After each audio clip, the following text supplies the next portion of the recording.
If we come together, if we demonstrate our desire to have one America to them, there's no way for them to keep doing business the same way and doing business as usual. We've come to say we want to build one America. Build one America. Build one America. Build one. Too many of our small towns and older suburbs are hurting.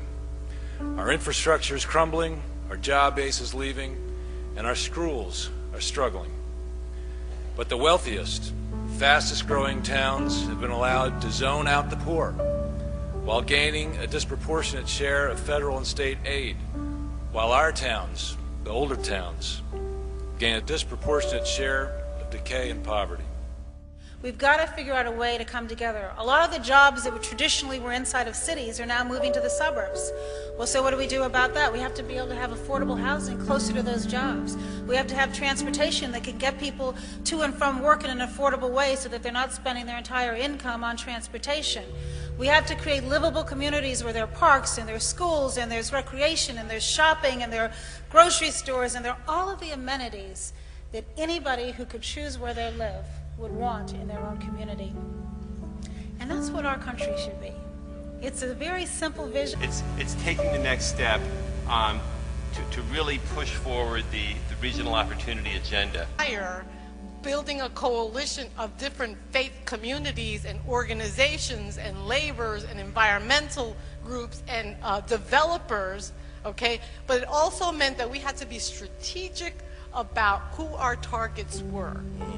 We bring the stories to the legislators, okay? And so when we go to a legislator with a diverse group of people and target them and push and hold them accountable, we can see things happen. We came here to say no. No to segregation, no to sprawl, and no to inequality. We're here.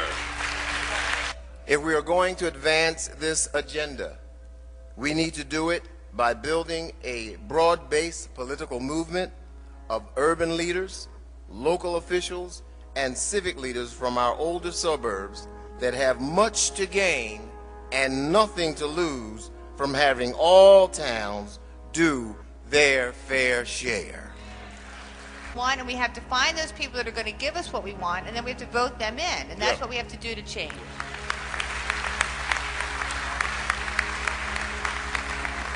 We are not going to be able to move forward and tell an entire metropolitan area that we are no longer going to limit the opportunities people are entitled to a neighborhood or to a city. They're going to be metropolitan-wide. We need you there.